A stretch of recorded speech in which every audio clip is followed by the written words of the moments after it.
Welcome students, मैं Hiru Pherwani, associate professor of philosophy, BA part first year, paper first, Indian philosophy मैं पढ़ा रही हूँ।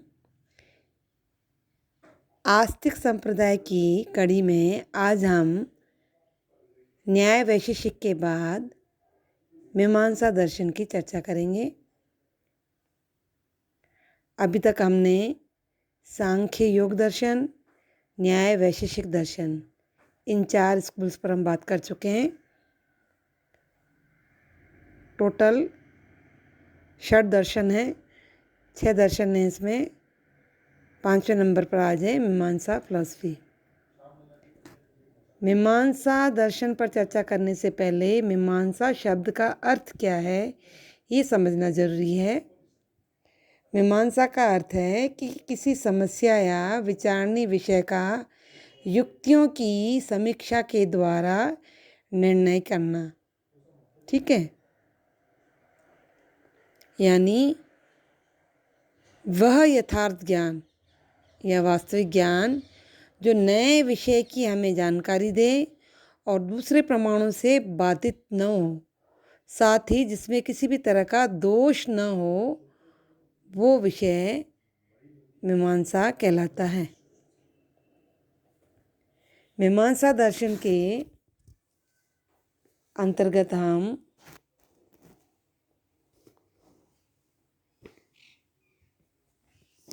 दो रूपों की चर्चा करेंगे, पूर्व मीमांसा और उत्तर मीमांसा। पूर्व मीमांसा जिसे हम कर्म मीमांसा भी कहते हैं, इसमें धर्म जिज्ञासा का विवेचन मिलता है। और दूसरा है उत्तर मीमांसा जिसे हम वेदांत दर्शन भी कहते हैं।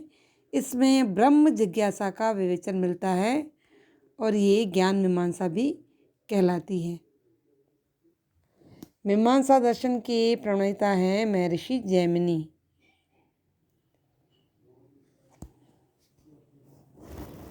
मीमांसा केवल वेदों की प्रामाणिकता को नहीं मानता, बल्कि वेदों पर ही पूरी तरह से आधारित है।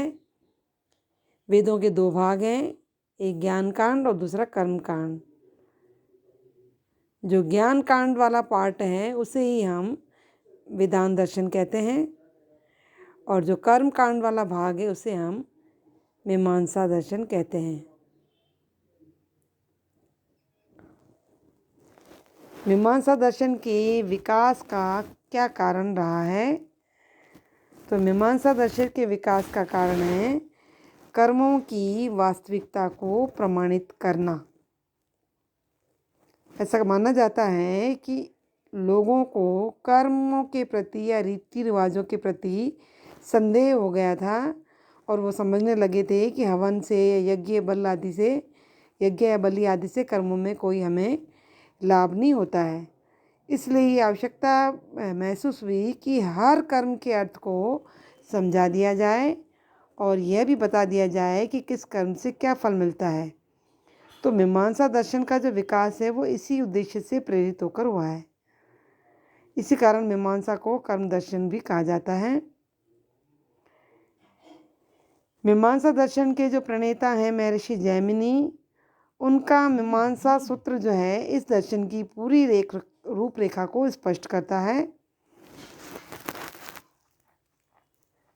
मीमांसा के 2 संप्रदाय आगे चलकर हो जाते हैं, जिसमें एक का प्रणेता कुमारिल भट्ट है और दूसरे का प्रभाकर मिश्र है।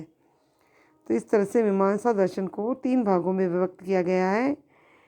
पहले उनकी प्रमाण मीमांसा पर चर्चा की गई है, दूसरी उनकी तत्व मीमांसा और तीसरा है उनका धर्म संबंधी मीमांसा। ठीक है, तो आज हम सबसे पहले प्रमाण मीमांसा पर चर्चा करेंगे। मीमांसा दर्शन में ज्ञान के क्षेत्र में मीमांसा का बहुत ही बड़ा योगदान रहा है और मीमांसा की प्रमाण विचारों को वेदांत दर्शन में भी प्रामाणिकता मिली है। मीमांसा दर्शन में कुल 6 प्रकार के प्रमाण माने गए हैं: प्रत्यक्ष, अनुमान, उपमान, शब्द, अर्थापत्ति और अनुपलब्धि। मीमांसा दर्शन में ज्ञान के दो भेद बताए गए हैं, एक तो प्रत्यक्ष और एक है अप्रत्यक्ष। जो प्रत्यक्ष को छोड़ करके बाकी सभी प्रमाणों को इन्होंने अप्रत्यक्ष माना है या परोक्ष माना है। इस तरह से प्रत्यक्ष और अप्रत्यक्ष ज्ञान के दो रूपों की चर्चा हमें देखने को मिलती है। अप्रत्यक्ष के 5 भेद बताए गए हैं, अनुमान, शब्द, उपमान, अर्थपत्ति और अनुपलब्धि। तो प्रभाकर ने 5 प्रकार के प्रमाण माने हैं और कुमारिल ने 6 प्रकार के प्रमाण माने हैं। इसलिए मीमांसा में कुमारिल भट्ट और शंकराचार्य अद्वैत वेदांती इन्होंने 6 प्रकार के प्रमाण माने हैं। न्याय दर्शन में हमने प्रत्यक्ष, अनुमान, उपमान और शब्द पर विशद रूप से चर्चा कर चुके हैं, पढ़ चुके हैं। मीमांसा दर्शन में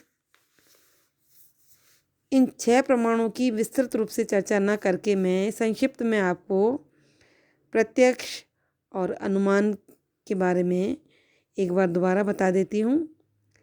प्रभाकर कहते हैं कि प्रत्यक्ष वो ज्ञान है जिसमें विषय का हमें साक्षात ज्ञान हो। वे कहते हैं कि किसी भी विषय के प्रत्यक्षीकरण में हमारी आत्मा, ज्ञान और विषय, इन तीनों का ही प्रत्यक्षीकरण होता है। और ये जो तीन प्रकार के प्रत्यक्षीकरण हैं, इसे ही त्रिपुटी प्रत्यक्ष कहा जाता है। ये कहते हैं कि प्रत्यक्ष ज्ञान तभी होता है जब इंद्रियों के साथ विषयों का संपर्क हो। प्रभाकर और कुमारिल दोनों ही 5 बाह्य इंद्रिय और 1 आंतरिक इंद्रिय को मानते हैं। 5 बाह्य इंद्रियां हैं, आँख, कान, नाक, जीभ और त्वचा, और मन आंतरिक इंद्रिय हैं। प्रत्यक्ष ज्ञान के द्वारा ही संसार के अलग अलग विषयों का हमें सत्य ज्ञान प्राप्त होता है। कुमारिल और प्रभाकर जो हैं प्रत्यक्ष के 2 रूप या 2 अवस्थाएं भी मानते हैं, एक निर्विकल्पक प्रत्यक्ष और एक है सविकल्पक प्रत्यक्ष। जैसा कि हमने सांख्य दर्शन में हम प्रत्यक्ष के इन भेदों को पढ़ चुके हैं।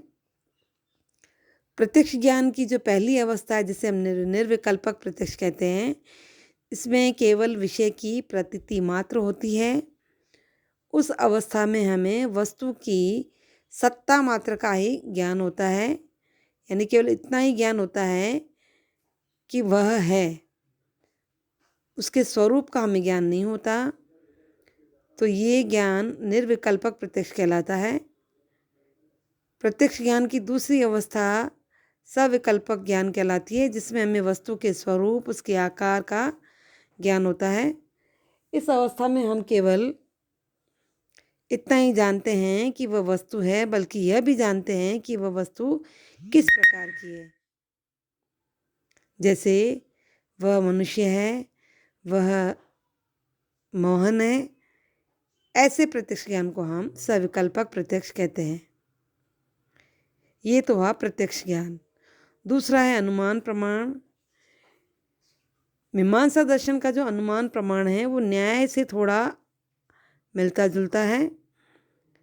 दोनों में अंतर केवल इतना ही है कि न्याय दर्शन में अनुमान के लिए 5 वाक्यों को आवश्यक माना गया है, वहीं मीमांसा में 3 वाक्यों को ही अनुमान के लिए पर्याप्त माना गया है, या तो पहले 3 या अंतिम 3। इस अंतर के बाद भी दोनों के अनुमान संबंधी विचार करीब करीब समान ही हैं, जिसका हम विशद रूप से विवेचन न्याय दर्शन में कर चुके हैं। इसलिए हम अनुमान की विशद रूप से यहाँ चर्चा नहीं करेंगे। नेक्स्ट है उपमान प्रमाण। मीमांसा दर्शन में उपमान को एक स्वतंत्र प्रमाण माना गया है, जो न्याय दर्शन में भी स्वतंत्र माना गया था, परंतु मीमांसा जो है उपमान को न्याय से थोड़ा अलग अर्थ में ग्रहण करता है। न्याय दार्शनिक तो कहते हैं कि मान लो किसी आदमी को यह ज्ञान नहीं है कि गाय जो है या नील गाय जो है क्या है, तो उसे अगर कोई विश्वसनीय व्यक्ति द्वारा यह सुनाई देता है, यह ज्ञान होता है कि नील गाय जो गाय की तरह ही होती है। और जब वह जंगल में जाता है तो इस तरह का पशु से मिलता है तो पहले सुनी बातों का वो मिलान करता है। जब सारी बातें उस जानवर से मिलती जुलती लगती है तो वो कहता है कि यह जानवर जो है नील गाय ही है। मीमांसा में वर्णन जो है थोड़ा अलग तरह से हुआ है। ये कहते हैं कि उपमानजन्य ज्ञान तब होता है जब हम पहले देखी हुई वस्तु के समान किसी वस्तु को देखकर यह समझते हैं कि स्मृत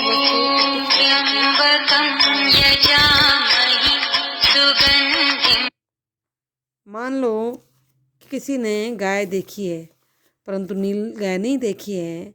जब वह जंगल में पहले पहले नील गाय को देखता है तो ये पाता है कि यह जानवर जो है गाय के समान है।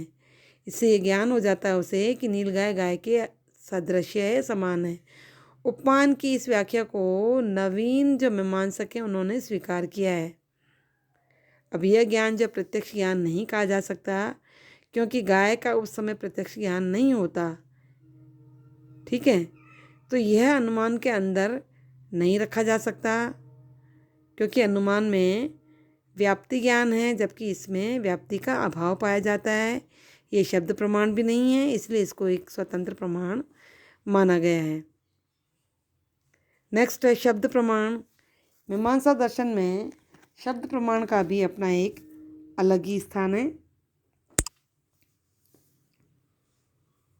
ये कहते हैं कि जो सार्थक वाक्य हैं जिसे किसी विश्वसनीय व्यक्ति ने कहा हो, ऐसा ज्ञान जो है शब्द प्रमाण कहलाता है।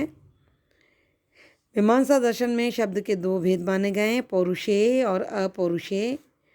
पौरुषेय का मतलब है किसी विश्वसनीय व्यक्तियों के कथनों को, चाहे वो लिखित हो या कथित हो, पौरुषेय कहलाता है। अपौरुषेय यानी वेदों के वाक्यों को अपौरुषेय कहा जाता है क्योंकि उन वेदों का कोई कर्ता नहीं है, वे किसी महात्मा की अनुभूति से उत्पन्न नहीं हुए हैं, वेदों का निर्माण ईश्वर ने भी नहीं किया है, इसलिए मीमांसा वेद को अपौरुषेय मानते हैं।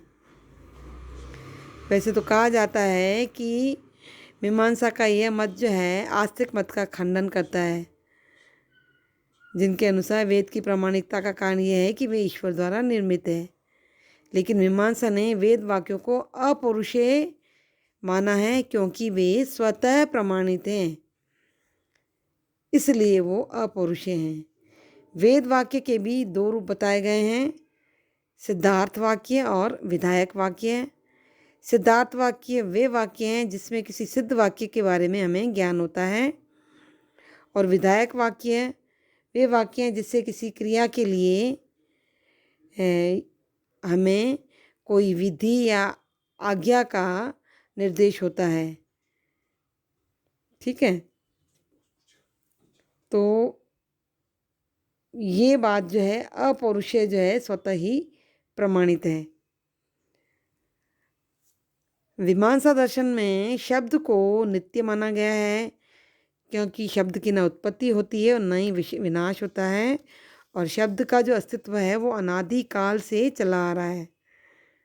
मीमांसा का कहना है कि शब्द की नित्यता इस बात से प्रमाणित हो जाती है कि बार बार उच्चारण करने से जो हमारे मुख से ध्वनि पैदा होती है उससे एक ही शब्द का बोध होता है। जैसे 10 बार हम किसी शब्द का उच्चारण करें तो उसकी ध्वनि 10 बार होती है परंतु वह शब्द एक ही रहता है। तो इससे प्रमाणित होता है कि ध्वनि जो है वो तो अनित्य है लेकिन शब्द है वो नित्य है। तो इस तरह से मीमांसक शब्द को इसलिए भी नित्य मानता है क्योंकि उसका विनाशक कारण हमें देखने में नहीं आता है।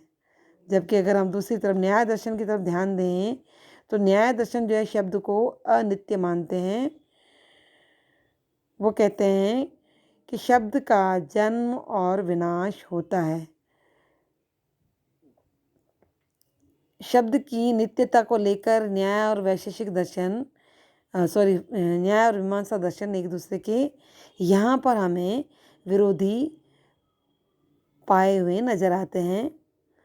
मीमांसा दर्शन में शब्द को एक स्वतंत्र प्रमाण माना गया है, जिसे कुमारिल और प्रभाकर ने भी एक स्वतंत्र प्रमाण बतलाया है। ठीक है, आज इतना ही। Thank you.